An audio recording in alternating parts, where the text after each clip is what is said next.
वो धूप की चिंदी सूरज की नहीं, धरती पर उगे हुए पेड़ की है।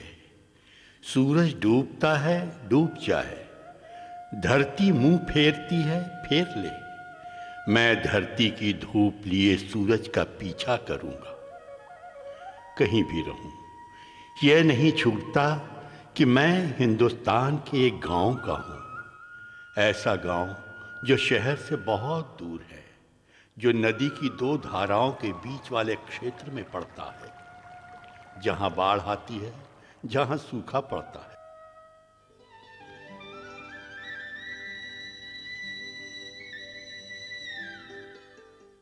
गोरखपुर का पकड़दीहा गांव।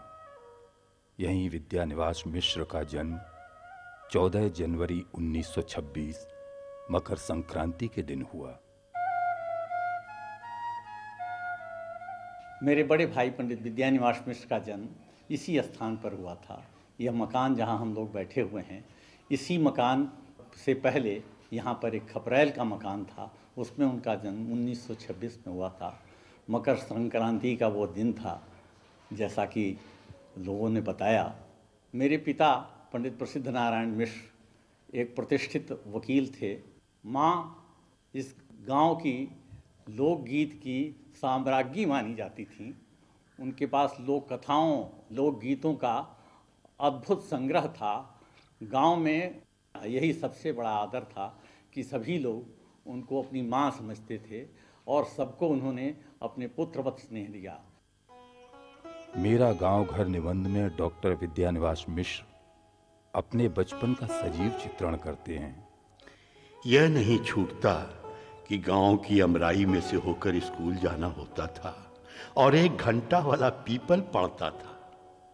हम लोग इस गांव के जमींदार नहीं थे, पर हमारे बाबा जाने कब से गांव के मुखिया थे। रामायण, महाभारत, पंचतंत्र की कहानियां उन्हें क्रमबद्ध याद थी। लोक कथाओं के कोश थे वे। छुटपन में उन्हीं के साथ खाता, सोता, जागता, उन्हीं के साथ खेत खलिहान जाता। उनके कारण मुझे आदमी की उपजाई हर फसल में गहरी दिलचस्पी हुई। तो मलगा नाले में पानी रहता था। कभी कभी इनको कंधे पर चढ़ा कर बिठा कर पार किया जाता था और हम लोग तो हल के जाते थे। और ये थे कि ये शुरू से ही पढ़ने में बहुत तेज थे। हर विषय इनकी अच्छी जानकारी थी। हम लोग जो कि गणित वगैरह में हम लोग कमज़ोर थे, और चीज़ तो ठीक था, लेकिन ये गणित वगैरह हर विषय वहीं का तेज था। विद्यानिवास मिश्र के दूसरे पितृव्य पंडित मुनिवर मिश्र संस्कृत के प्रकांड पंडित थे। उनके द्वारा मिश्र जी को पाणिनीय व्याकरण एवं न्याय की शिक्षा मिली। वे पूजा पर बैठते संस्कृत में ही बोलकर बालक विद्यानिवास से पूजा की वस्तुएं मांगते। बालक विद्यानिवास के लेखन की शुरुआत 12 वर्ष की उम्र में कविताओं से हुई। विद्यानिवास मिश्र ने जुबली हाई स्कूल गोरखपुर से हाई स्कूल तथा सेंट एंड्रयूज कॉलेज गोरखपुर से सन 1941 में इंटरमीडिएट की परीक्षा उत्तीर्ण की। आगे की पढ़ाई के लिए विद्यानिवास जी ने इलाहाबाद विश्वविद्यालय में बीए में प्रवेश लिया। अध्ययन के दौरान उन्हें गुरु क्षेत्रेश चंद्र चट्टोपाध्याय का सानिध्य प्राप्त हुआ और संस्कृत वाङ्मय में उनकी गहन रुचि विकसित हुई। पंडित विद्यानिवास मिश्र को डॉक्टर हरवंश राय बच्चन, पंडित श्री नारायण चतुर्वेदी, सूर्यकांत त्रिपाठी निराला आदि साहित्यकारों का ऐसा साहचर्य मिला, जहां साहित्य, दर्शन और राजनीति पर खुले मन से चर्चा होती थी। इस मकान का प्रकरण 1942 के उस प्रकरण से जुड़ा है जब मेरे भाई साहब इलाहाबाद विश्वविद्यालय में पढ़ते थे और 1942 में पद्मधर कांड हो गया था विश्वविद्यालय में।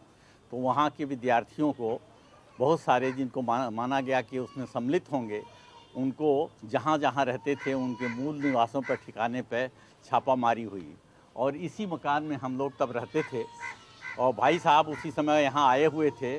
उनके साथ बाबू आद्या प्रसाद सिंह जी थे, वहीं के विद्यार्थी, उनके सहपाठी थे। पुलिस ने जब इस मकान को चारों तरफ से घेर लिया तो वहाँ हमारे एक चाचा थे पंडित बाबू नंदन शुक्ल, और वो उन लोगों को लेके मकान के इसी हिस्से से पीछे कूद गए और ले करके उन लोगों को चले गए। तब ये बहुत संकरा पाल लोगों का मोहल्ला था।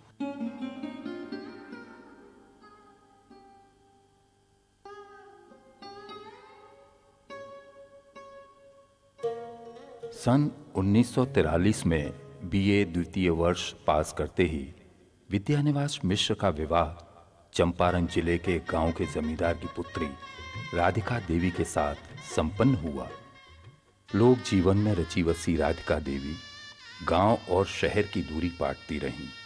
अपने निबंध विवाह उत्सव याद आता है वो जमाना में मिश्र जी अपने विवाहोत्सव को बड़ी आत्मीयता से याद करते हुए विवाह संस्था के क्षरण की ओर इशारा करते हैं। अपने विवाह की बात 50 वर्षों बाद भी याद है।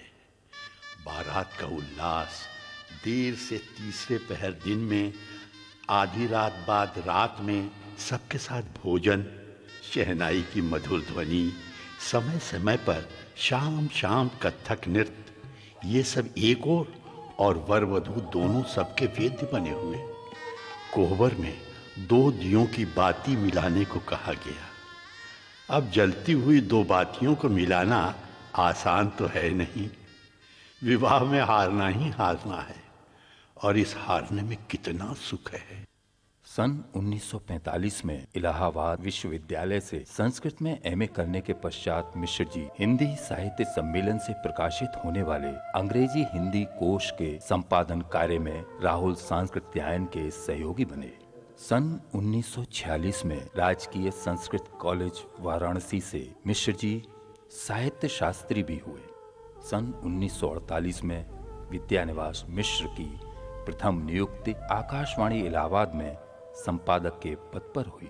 आकाशवाणी का अनुभव पंचशर में संग्रहित रेडियो रूपकों, शारदोत्सव, नगाधिराज हिमालय, गार्गी वाचक नवी आदि की पृष्ठभूमि बना। इलाहाबाद प्रवास के समय ही विद्यानिवास मिश्र अज्ञेय जी के संपर्क में आए। ये परिचय निरंतर घना होता रहा। आगे चलकर दोनों के संयुक्त प्रयास से वत्सल निधि के कार्यक्रम साहित्यिक गतिविधियों का केंद्र बने। विंध्य प्रदेश का गठन होने पर विद्यानिवास मिश्र जी ने सन 1952 में रीवा में सूचनाधिकारी एवं प्रभारी पुरातत्व एवं लोक कलाएं पदभार ग्रहण किया। प्रकृति के बीच रहकर वे प्रकृति से रस, गंध, ऊर्जा ले रहे थे। मधुर मन भावनी प्रकृति के चितेरे विद्यानिवास मिश्र जी की लेखनी गतिवान थी। सांझ भई, चंद्रमा मनुसो जात, तुम चंदन हम पानी आदि निबंध इसी काल में रचे गए। विद्यानिवास जी को अगर एक वाक्य में मुझे कहना हो तो मैं कहूँगा कि वो लोकोन्मुखी चेतना के भारतीय लेखक या भारतीय चिंतक हैं। उनका सारा चिंतन लोक को समर्पित है, और जो लोक की वेदना है उसको उन्होंने अपने संपूर्ण साहित्य में अर्जित किया है। उनके तमाम निबंधों में जो उदाहरण आते हैं वो साबित करते हैं कि करुणा ही वह केंद्र है जहां से उनका लेखन शुरू होता है। सन 1956 में विद्यानिवास मिश्र सूचना एवं जनसंपर्क विभाग के सहायक निदेशक होकर लखनऊ आए। इसी वर्ष मिश्र जी की पुत्री मंजुला का जन्म हुआ।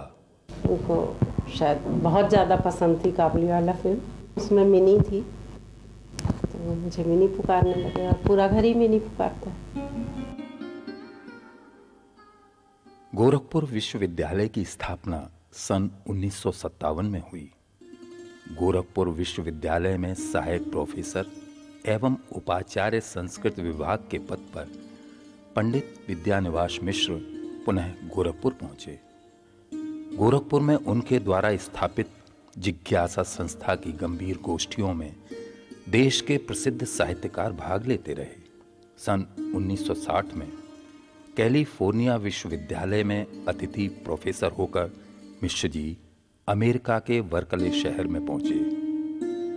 पंडित विद्यानिवास मिश्र ने अपने डॉक्टरेट के शोध प्रबंध डिस्क्रिप्टिव टेक्निक ऑफ पाणिनि का अधिकांश कार्य कैलिफोर्निया विश्वविद्यालय वर्कले के दक्षिण एशियाई अध्ययन केंद्र में सन 1960 से 62 की अवधि में पूरा किया। इस कार्य में उन्हें प्रख्यात भाषाविद प्रोफेसर M.B. एवेन्यू का मार्गदर्शन मिला। काशी में उन्होंने अपने समय के बहुत बड़े अलंकार शास्त्री से अलंकार की परंपरा को, काव्य की परंपरा को ग्रहण किया था, गोस्वामी दामोदर लाल जी। ऐसा रसिक व्याख्याता कालिदास की इतनी गहनी पैनी दृष्टि के साथ उसको समझने की जो दृष्टि थी वो गोस्वामी दामोदर लाल जी से उनको मिली थी, कहा करती थी। उनके सारे के सारे व्यक्तित्व में जयदेव, सारी आदिकालीन और मध्यकालीन हिंदी की कविता संस्कृत की कविता की सातत्य के रूप में प्रतिफलित होती थी। यदि भारतीय कविता जैसी कोई चीज है तो उसकी जैसी समझ पंडित जी के पास थी वो हम लोगों के लिए हमेशा प्रेरणा की वस्तु रहेगी।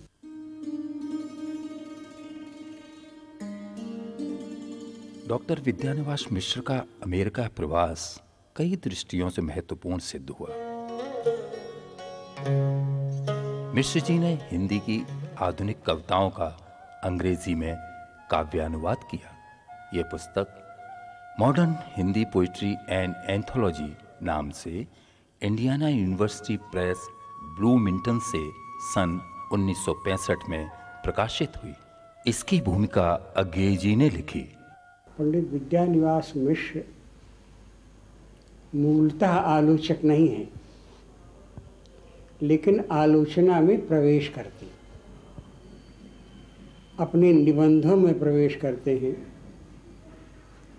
साथ ही साथ जो भारतीय साहित्य शास्त्र की काव्य शास्त्रीय अवधारणाएं हैं उन अवधारणाओं के भीतर प्रवेश करते हैं। जैसे पंडित जी ने बहुत बड़ा चिंतन मध्यकालीन काव्य और रस को लेकर किया और उनके सामने चुनौती के रूप में आचार्य रामचंद्र शुक्ल का रस चिंतन था।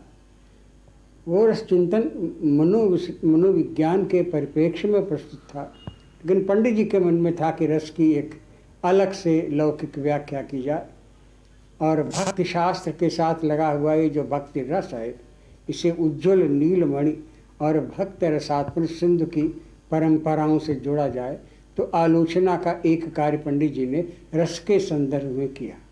पंडित जी ने अपनी किताब का ही नाम रखा सहृदय। अभिनव गुप्त को तो पंडित जी ने स्वीकार किया, लेकिन अन्य जो प्रचलित शब्द थे, पाठक है, प्रमाता है, सुमनस है, प्रेक्षक है, रसज्ञ है, प्रमा है, इन तमाम शब्दों को पंडित जी ने लगभग हटा दिया।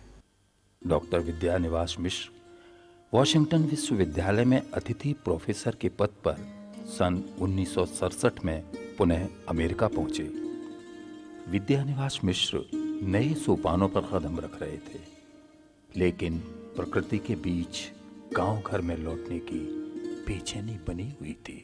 प्राण भी क्या करे, प्राण का धर्म है रस में उमगना। उमगता है, फूटता है, कमल बन जाता है, धारा से कहता है मुझे बहा देखो तो। भूल गया गुंजन, भूला स्वर्णिम पराग, नाचना शेष रहा, प्राण तुम फूल क्यों हुए। पंडित विद्यानिवास मिश्र सन 1968 में संपूर्णानंद संस्कृत विश्वविद्यालय के प्रोफेसर एवं अध्यक्ष आधुनिक भाषाएं एवं भाषा विज्ञान विभाग के पद पर नियुक्त होकर वाराणसी पहुंचे। संपूर्ण जीवन काल में उनका रिश्ता बनारस से बना रहा। बनारस उनके भीतर रमा रहा।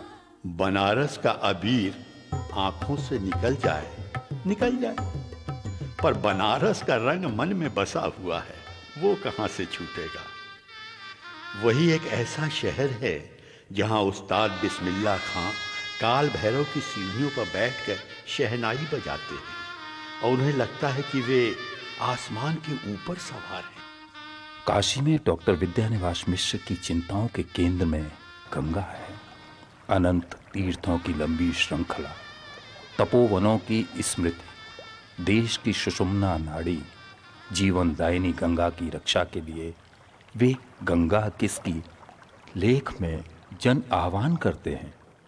सन 1976 में डॉक्टर विद्यानिवास मिश्र कन्हैयालाल माणिकलाल मुंशी हिंदी विद्यापीठ आगरा के निदेशक बने। मिश्र जी के अंदर का कवि मुखर था। ब्रज से उनका नाता और भी गहरा हुआ। प्रियस भाव, राधा की अकुलाहट उत्तर गीत गोविंद के माध्यम से ध्वनित हो उठी।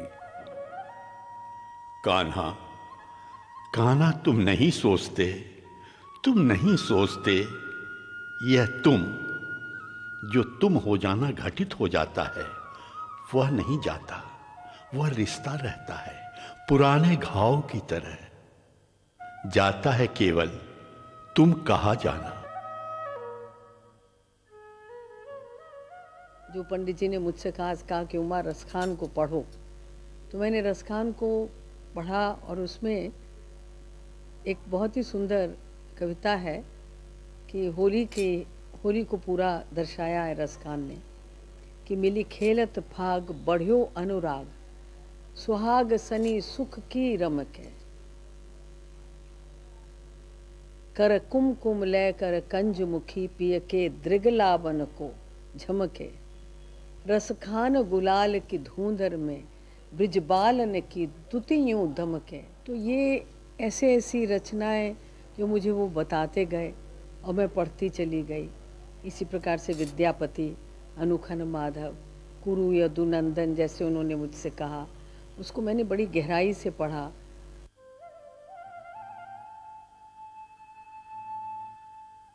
डॉक्टर विद्यानिवास मिश्र काशी हिंदू विश्वविद्यालय के प्राच्य विद्या संस्थान में अतिथि प्रोफेसर होकर सन 1985 में पुनः काशी लौटे। उन्होंने महात्मा गांधी काशी विद्यापीठ का कुलपति पदभार ग्रहण किया। पंडित विद्यानिवास मिश्र ने संस्कृत को विश्व पटल पर स्थापित करने के लिए संस्कृत को कंप्यूटर से जोड़ने में भी अपना योगदान दिया। सन 1989 में पुणे में उन्होंने centre for development and advance computing CDAC में मानस सलाहकार का पद संभाला। पंडित विद्यानिवास मिश्र ने सन 1990 में संपूर्णानंद संस्कृत विश्वविद्यालय वाराणसी में कुलपति पदभार ग्रहण किया। दायित्व बढ़ते जा रहे थे। डॉक्टर विद्यानिवास मिश्र के चिंतन की मौलिक धारा प्राणवान थी। हम जिस संस्कृति के उत्तराधिकारी हैं, उसमें धर्म और राजनीति जीवन के अंग हैं, न केवल साधन है, न केवल साध्य। सहज रूप में हमारा जो भीतर का स्वभाव उभरता है, वो धर्म हो जाता है। गांव में चाहे किसी मजहब के हों, बात करते करते कह देंगे कि अब हम अपना धर्म नहीं छोड़ेंगे। इस धर्म का मतलब न इस्लाम होता है, न ईसाइयत, न हिंदू धर्म में आने वाले विभिन्न मत। इस धर्म न छोड़ने का सहज अर्थ है कि अपना स्वभाव नहीं छोड़ेंगे। विद्यानिवास मिश्र का नाता एक ओर मगहर से है, दूसरी ओर काशी से है। कबीर उन्हें आवाज देते हैं।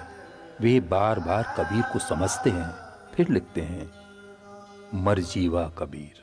काशी कबीर का प्राकट्य स्थल है और मगहर कबीर की प्रयोगशाला। काशी में जीवन भर रूढ़ियों अंधविश्वासों से जूझते रहे कबीर ने अंत समय में मगहर की ओर प्रस्थान किया।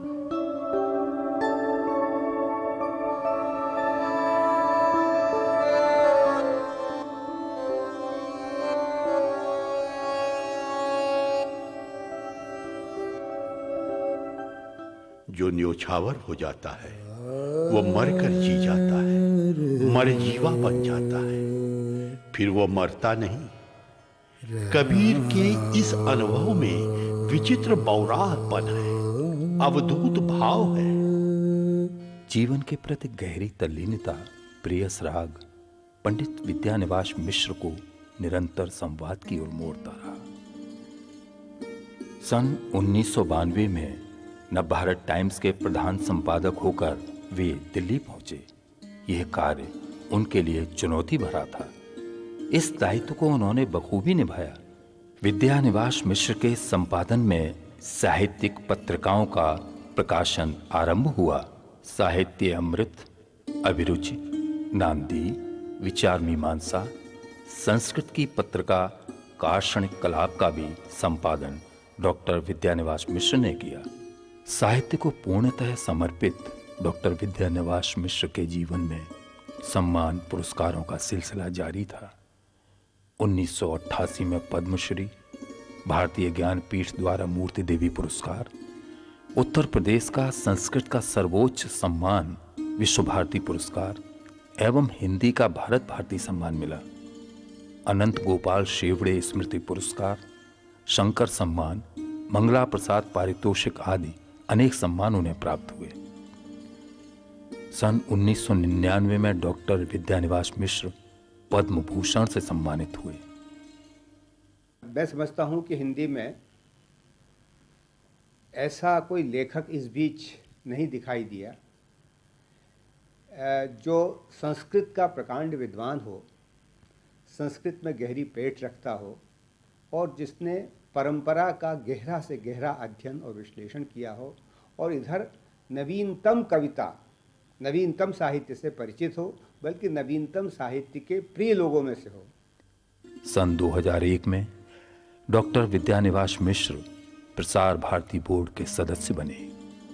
सन 2003 में पंडित विद्यानिवास मिश्र ने काशी के केदारखंड स्थित नवनिर्मित गृह परिस्पंद में प्रवेश किया। संस्कृत के आचार्य कुंतक के ग्रंथ वक्रोक्ति जीवितम से लिए गए शब्द परिस्पंद का अर्थ है आह्लाद, हृदयोल्लास। सन 2003 में ही पंडित विद्यानिवास मिश्र राष्ट्रपति द्वारा राज्यसभा के सदस्य मनोनीत किए गए।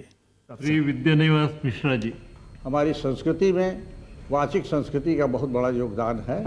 इसलिए वाचिक शिक्षा केवल भाषा की नहीं होती, केवल कहानियों की नहीं होती, कला की भी होती है। 24 दिसंबर सन 2004 श्रीमती राधिका देवी गंभीर रूप से अस्वस्थ हुई और उनका देहांत हो गया। 14 जनवरी 2005 को पंडित विद्यानिवास मिश्र ने 79 वर्ष पूरे किए। पंडित विद्यानिवास मिश्र का संपूर्ण जीवन एक अनवरत यात्रा है। यात्राएं साक्षी रही हैं उनके चिंतन एवं कर्म के एक एक शिलाखंड की, उनके बेहकते और कुछ अधूरे सपनों की। एक यात्रा के बीच जब वे गोरखपुर से बनारस आ रहे थे, दुर्घटना घटी, यात्रा अधूरी रह गई। पंडित विद्यानिवास मिश्र ने अनंत यात्रा की ओर महाप्रस्थान किया। दिन ढलने में ज्यादा देर नहीं है। अपनी ही छायाएं अपने से दूर होती जा रही हैं। प्राणों के स्पंदन तीव्र होने लगे हैं। जो सामने है वो धुंधलाने लगा है। स्मृतियां गेरुई छाया में घुलकर उभरने लगी हैं। एक दुर्लभ क्षण की स्मृति सांध्य नक्षत्र बनकर दिपेगी और रात आ जाएगी। अलविदा नहीं कहना, नहीं कहूंगा। रहूंगा भीतर से दिन में, दिन के इस क्षण में, सहज अर्पण में, सहज अर्पण में, सहज अर्पण।